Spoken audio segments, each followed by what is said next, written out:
Hey guys, welcome to another tutorial from Digital Online Tutor. In this video we're going to look at how you can set up animated materials in the Unreal Engine on different models. So here is a model of a volcano that I've got done here, and we're also going to, in this video just at the very end of this, we're also going to look at how you can do some camera changes using the sequencer tool with Unreal as well. This model here that I've got, it's basically just made up of, like, I just used a tree stump like preset mesh, which comes in Mudbox. You can find it by just going to like create and mesh, and there it is. And then there's also two planes in there, one for the top and one for like kind of the sort of the fountain coming down the side of it. So I'm just going to put this into 3D Studio Max by just sending it across and clicking OK there and sending it at current level. And yeah, it should open up any second now. It's just taking its time. Um,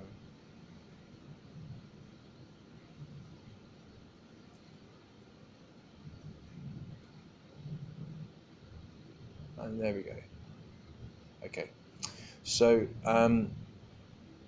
with this in here now, I need to do a couple of different things just to set this up to make sure it's working right.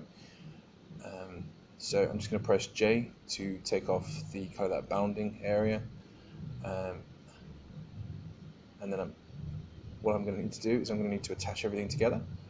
So I'm just going to go to attach and attach those two bits there. Untick attach. And what I want to do with all these separate bits is giving them a specific ID, so I can set them up as having different material IDs. So 1 for the main bit, 2 for the fountain, and 3 for the top bit. Then if I press M and go into compact material mode, what I want to do is I want to change this to a multi-sub object.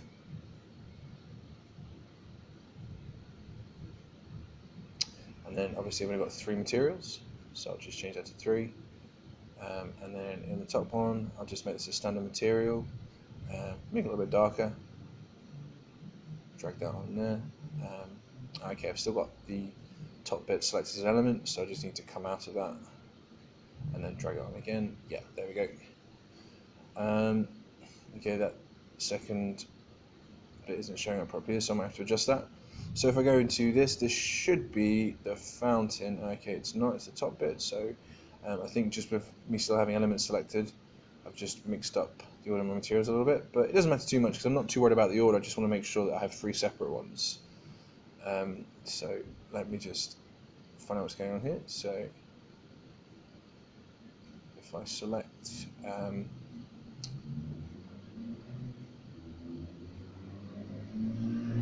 the actual element and then just double check. So okay, okay. So just change it there, and then hopefully now this will work. And I'll just give it like a slightly different color.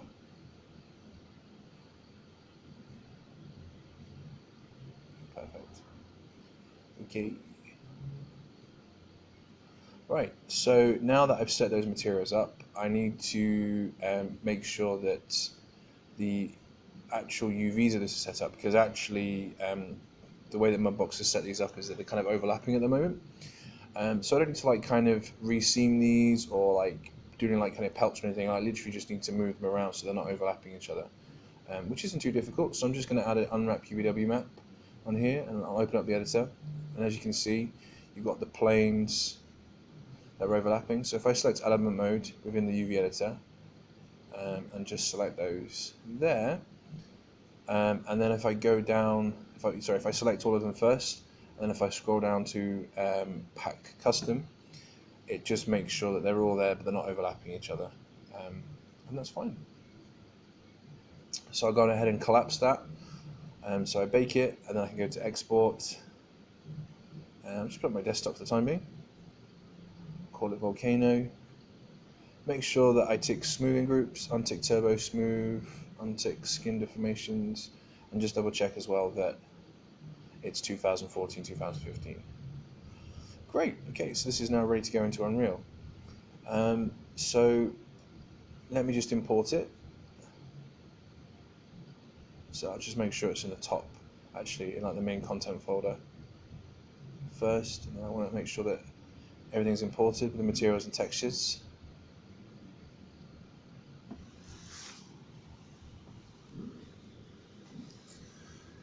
And as you can see, it came in with 3 different textures, which is great. So there are 3 different possible materials that can be used on this, and that's great. This has been set up in this way, because it means I don't have to do too much legwork within actually Unreal itself. Just going to create a new folder and put that in there so it's all together. Save all, give the level a new name.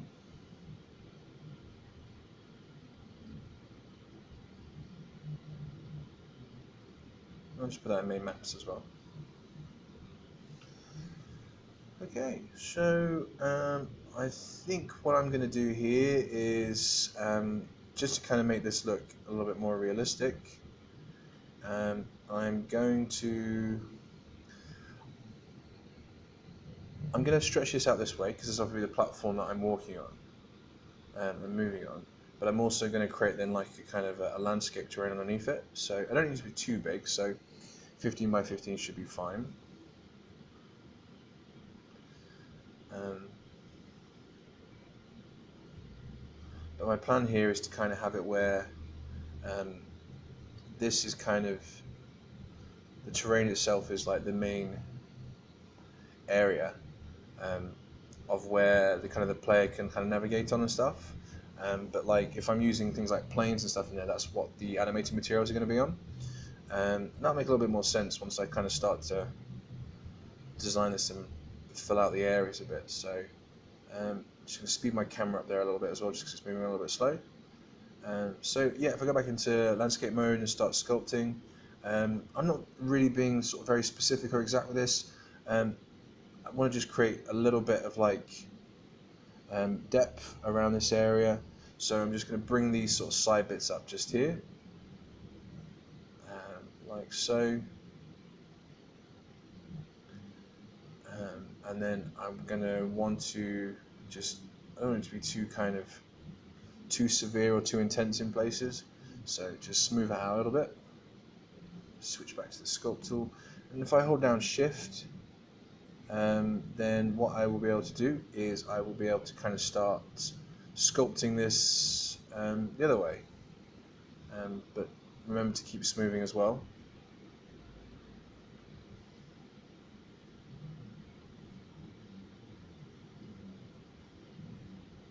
Just going to raise it up a little bit more.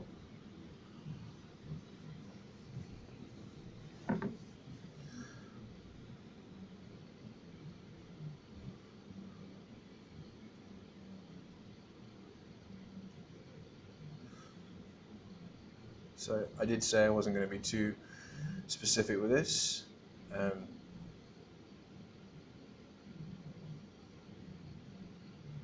But just to kind of get a general idea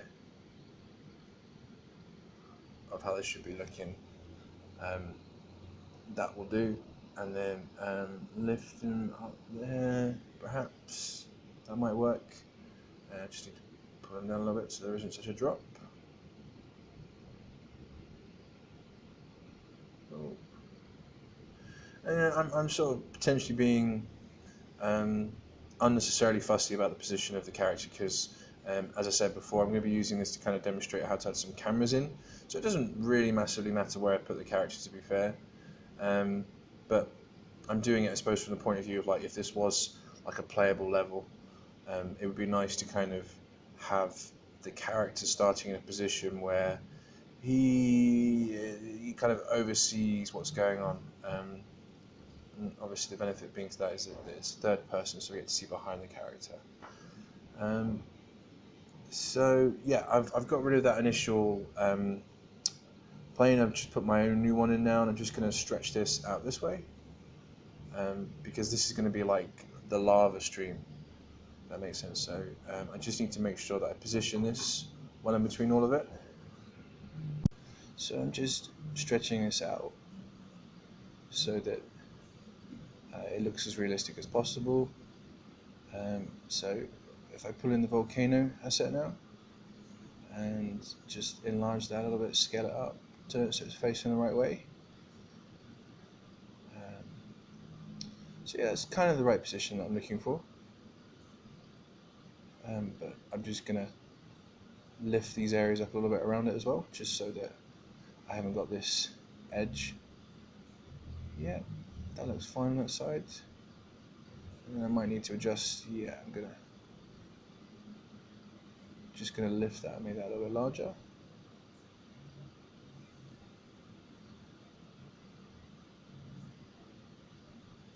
Yeah.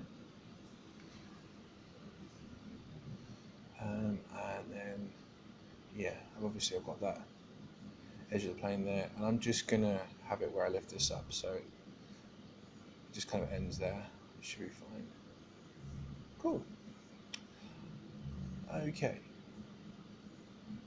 that looks fairly okay. Right, so what I want to go and do now is I'm just going to add a material to this terrain just to kind of make it look a little bit more realistic. Um, it might come in looking a little bit, yeah. So I mean, if I wanted to, I could add actually I could kind of duplicate that rock material and um, mess around with the texture coordinates a little bit, just so that that wasn't as small as you can see it there on the screen. It'd be better if it was larger. I'm not going to do that in this video, but obviously in a couple other videos you can see how to change the texture coordinates. So I'll go ahead and create a new material, call this lava.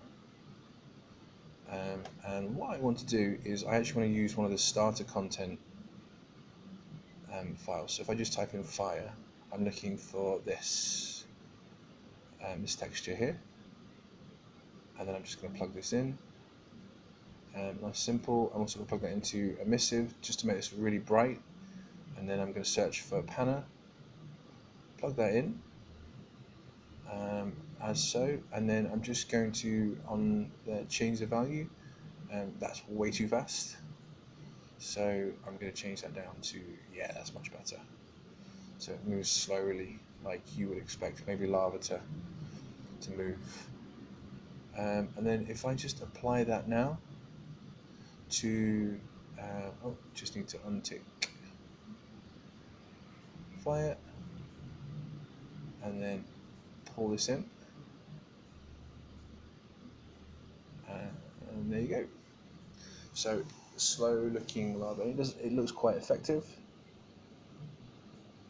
Then I also want to apply the same thing up here, but as you can see that doesn't work because it's going the wrong way. So we'll duplicate that and we'll just call it like lava 2, and I will just change the direction by putting a minus in front of this bit. Nice and simple. So there we go, and then drop that onto there and it goes the right direction. And I believe the direction of the way the material moves in it is very much to do with the orientation of the original model, as opposed to kind of where it is within the scene, if that makes sense. So you might have to um, be clever with which way your models are facing, or you can just create duplicates of those materials and just change them the way you want. Add a material there as well to the volcano, just so it looks a little bit more realistic. Cool. And that's really the basics of how you can just animate materials within it. And you can apply something similar to water, perhaps, or anything else that's kind of like a liquid form. Um, so now that we've got that in place, let's just adjust the sky to make it a little bit darker.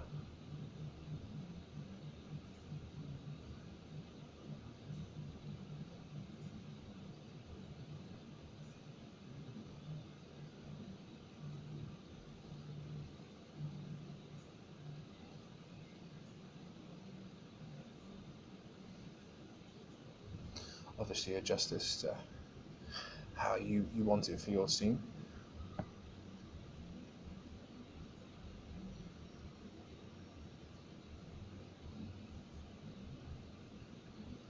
just going to turn off eye adaptation there. Just means that the brightness of the scene isn't going to change and fluctuate as much. Um, Good tip if you are having problems with your scene where the light levels seem to keep changing depending on where you're looking.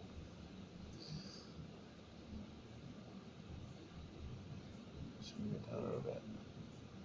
Okay, so let's have a look at cameras now. So I'll create a new sequence, give it an appropriate name. I'll just call mine camera change.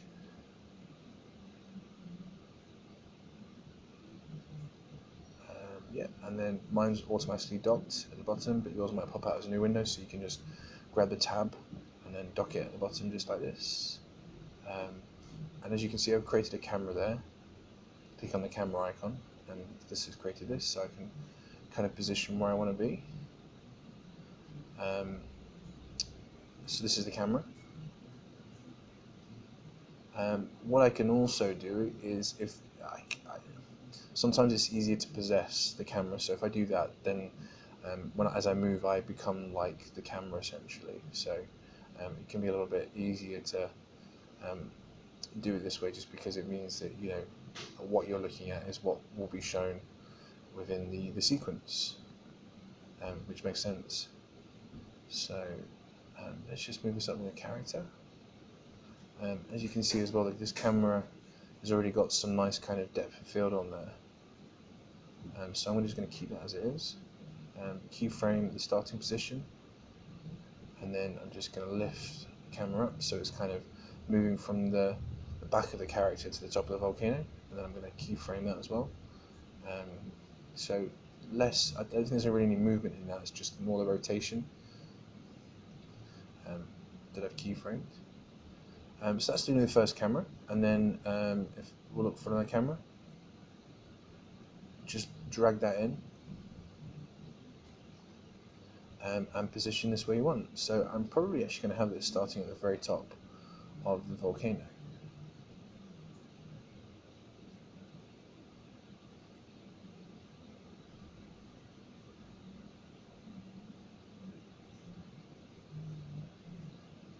Maybe there.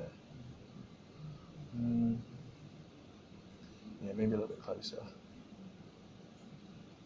So tilt it down a bit. And I suppose it would be nice if the motion was sort of moving in the same direction as the lava is flowing, I suppose. So if I go ahead and kind of create this camera, like down at the bottom, and then create a track for it. So I'm cutting now to this camera. I'll just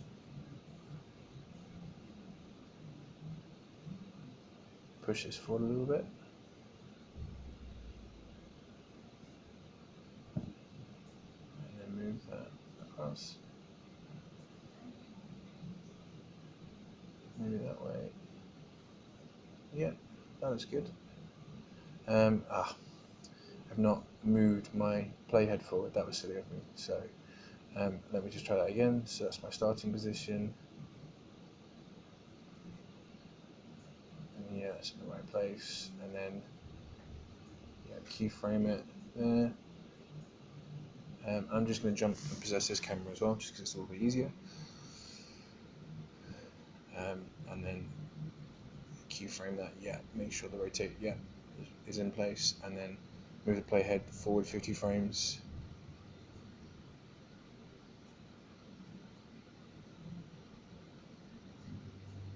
And just move that back. Nope, that didn't work. Let me. There we go. I just need to eject out of the position. There we go. So I mean, obviously there are advantages to possessing it sometimes, but if I just wanted to move back in a straight line and across that way, sometimes it's easy to look at it from this point of view. Yeah, that looks good. Okay, so maybe let's think about having a third camera, maybe like coming down like the sort of fountain perhaps. Obviously we can see that where it joins there isn't like very aesthetically pleasing, or doesn't look very realistic, I suppose. So I probably want to try and avoid looking at that part if I can. Which again is another benefit of um, using these cameras, because you're just letting the audience see what you want them to see.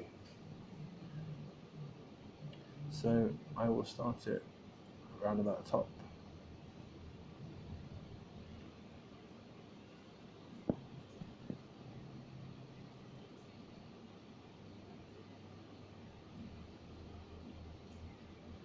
A bit too high. Yep, that should be okay.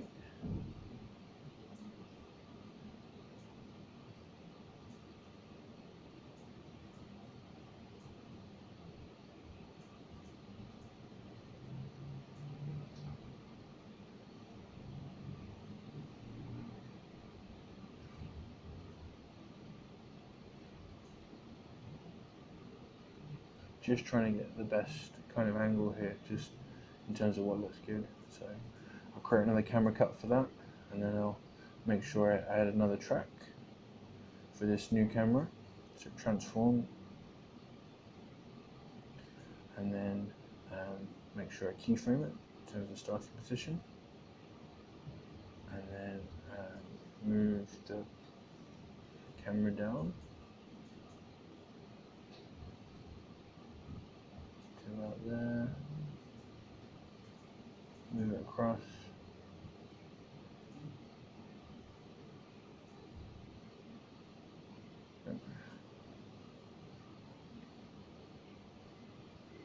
sorry guys, just doing it again. So I need to move the playhead to the end, sorry, and before I start moving it. So I'll try that again. So move it down, and obviously, you know, in this bottom right hand corner I can kind of get a preview what this is looking at.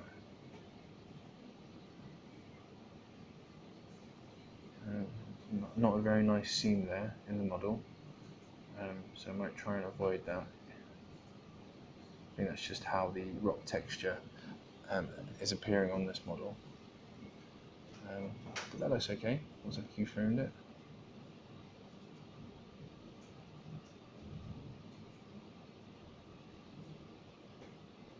Okay, so I just need to select the sequencer in the world outliner, and then in the details pane at the bottom you can see where it says, it gives you a number of different options. So you've got auto play, which we want, and then obviously I'm going to slow this down a little bit, and I'm going to loop indefinitely, and that should work. And now if I press play, that's our first camera, switches to our second camera, and that's our third camera, and it'll just loop between those points. Cool, and that's it. That's pretty much how you do it. So that's how you animate materials and then have different camera changes throughout. So thanks very much for watching this video. Any comments or feedback, you know, put your comments in, or any requests, and we'll try and sort that out for you. Thank you.